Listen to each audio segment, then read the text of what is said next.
मैं जो बात कह रहा हूँ बड़ी जिम्मेदारी से कह रहा हूँ। भविष्य में किसी बयान को पंडित गोपाल त्रिपाठी वापस नहीं लेगा। मैंने कहा जी वापस ले रहा हूँ, माफी मांग। कौन सी माफी? सत्य ही तो है।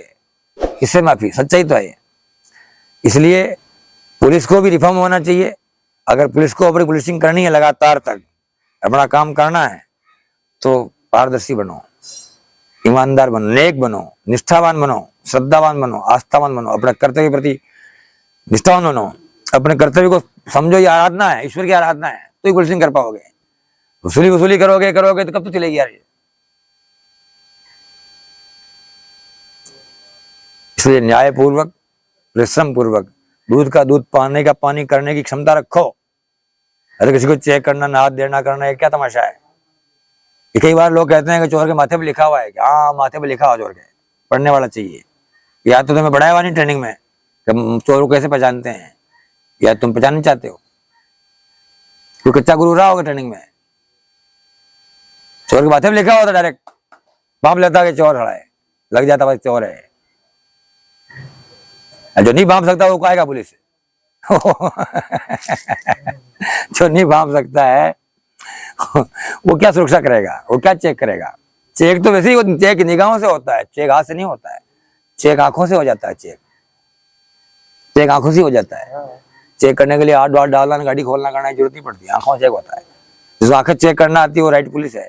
जिसको आंखें चेक करना नहीं आती है उसने पुलिसिंग में ट्रेनिंग में कभी ट्रेनिंग करके आए, पहले नहीं आते हमसे सीखे, इसे पता लगाते हैं। आ जाए समझा देंगे कैसे क्या पता लगा। मेरा कहने का मतलब यह है, रिफॉर्म की जरूरत है सब डिपार्टमेंट में। उसके रिफॉर्म का मतलब क्या है? अपने कर्तव्य के प्रति ईमानदार बनो। जो काम तुम्हें सौंपा परमात्मा ने उसको तुम निष्ठा से करो, बड़ी आस्था से करो। तो इसलिए जब तक अफसरशाही, ब्यूरोक्रेट्स, विधायिका, और वही हाल मीडिया का हो रहा है, उनको खबर चाहिए अपनी, रिव्यू कैसे मिले, टीआरपी कैसे मिले। उस चक्कर में मैं फिर से दोहरा रहा हूं, मीडिया ने टीआरपी के चक्कर में देश को जिंदा जला दिया है। इस बात को मान लीजिए आप। बारी बारी से सबकी पगड़ियां उछाली जाएं, बारी बारी से सबकी पगड़ियां उछाली जाएं। सोच रहा हूं कोई अखबार निकाला जाए। इन्होंने सबको इस प्रकार मतलब बेइज्जत कर दिया, हर क्षेत्र को, खासतौर पर धर्म के क्षेत्र को, पारंपरिक क्षेत्र को आग लगा दी। रही किसी के सर पूरी कर दी ब्यूरोक्रेसी ने। फर्स्ट महीने वसूली शुरू, फिर एमएलए ने, एमपी ने जीते ने वसूली शुरू। तो घर भरने के चक्कर में देश बर्बाद कर दिया। अपना पैसा कमाने के लिए गांव में आग लगा दी, अपने परिवार को पालने के लिए पूरे गांव में आग लगा दी। चल रही है आग, इस आग की लपटें निकल रही है। ये ग्वालियर मुद्दा उसी का हिस्सा है। और हम बता देना चाहते हैं कि पारदर्शी पूर्वक काम करो, शांति रखो, और मतलब नहीं कोई झगड़ा फसाद करने में। एक परिवार में लड़ाई होती है तो बाप अशांत होता है बेचारे, इसलिए शांति रखो, इसी में मजा है। और रही बात मोदी की और योगी की और जो भी बीजेपी की फहरिस्त है, जो वर्तमान में भारतीय मतों को अपनी ओर आकर्षित करने की क्षमता रखती है, और उनके लिए अच्छी खबर यह है कि तुम्हारे साथ पूरा भारत खड़ा हुआ है। बुरी खबर यह है कि तुम्हारे परिवार में कलह न हो जाए, तुम्हारी पार्टी में, इसके लिए ध्यान रखना। समय बहुत मूवमेंट ले रहा है। आने वाला प्रधानमंत्री महाराष्ट्र से होगा, प्रधानमंत्री महाराष्ट्र से होगा। जी हाँ, देख लेना आप, आने वाला प्रधान महाराष्ट्र से होगा। फाइनल बात, इसको आगे देख लेना। कौन होगा क्या होगा बता सकता हूं मैं, बताएंगे इसलिए नहीं कि यहाँ मीडिया घेर लगा लपड़ा हो जाएगा, भीड़ भड़का हो जाएगा, पसंद नहीं भीड़ भड़का। अपन तो जंग प्रकृति के लोग है, किसको जवाब देंगे अपन? वह नाम भी तय है कौन होगा। जो अरे मैं बताना चाहता हूं फिर से, भारत को अगर वास्तव में लोकतंत्र रखना है कायम, सही न्याय चाहिए, तो योगी आदित्यनाथ ही परफेक्ट राजा हो सकता है। भारत का क्षत्रिय ब्लड है, और उसे बता भी दिया। मीडिया में छवि उनकी एक सख्त शासक की है, वैसे कोमल आदमी है।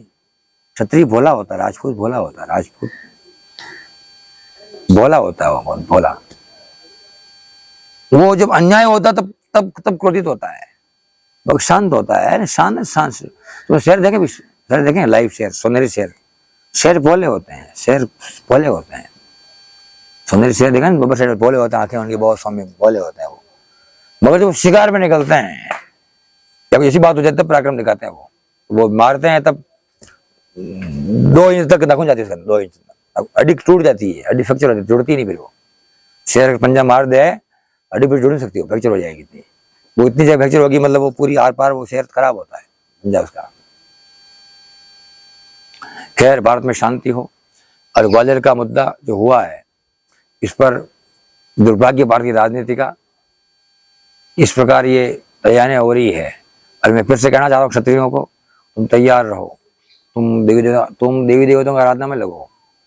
अल्कोहल ले रहे हो, छोड़ो उसको, तुम्हारा ब्लड अब काम आने वाला, तुम्हारा ब्लड जरूरी हो रहा है, तुम्हारा ब्लड काम आएगा। अगर क्षत्रिय नहीं होंगे तो देश मिट जाएगा। ये क्या बात कर रहे हैं, देश में खत्म हो जाएगा ये, इस देश का अस्तित्व खतरे में पड़ जाएगा। क्षत्रिय अपने आप में एक आर्मी है यार, बड़ी बड़ी आर्मी। वो नहीं लड़ेंगे, लड़ना भूल जाएंगे। इसलिए ब्राह्मणों को गायत्री जप करना चाहिए, ब्रह्म तत्व की प्राप्ति करनी चाहिए, क्षत्रिय को क्षात्र तत्व की प्राप्ति करनी चाहिए, और वैश्य को खूब व्यापार करना चाहिए। भारत की खूब इकोनॉमी आगे बढ़े, जीडीपी की जो बात कर रहे हैं वहीं से बढ़ती, और क्या सब बढ़िया काम ही तो है। तो इस प्रकार की बात है। कृपा रखे आप पर, समस्त मनोकामना आपकी पूर्ण हो, समस्त विघ्न बाधा का निवारण हो, भारत में शांति हो, अशांति ना हो, भारत में इस प्रकार छोटी मोटी क्रांति ना हो। भारत बदलाव चाहता है, बदलाव आमूल चूल बदलाव होना चाहिए, और पुनश्च पारंपरिक प्राचीनतम व्यवस्था रही है, उसकी संस्थापना होनी चाहिए। उसी के लिए हम सब कटिबद्ध हैं। सबको राम राम, सबको प्रणाम। ओम।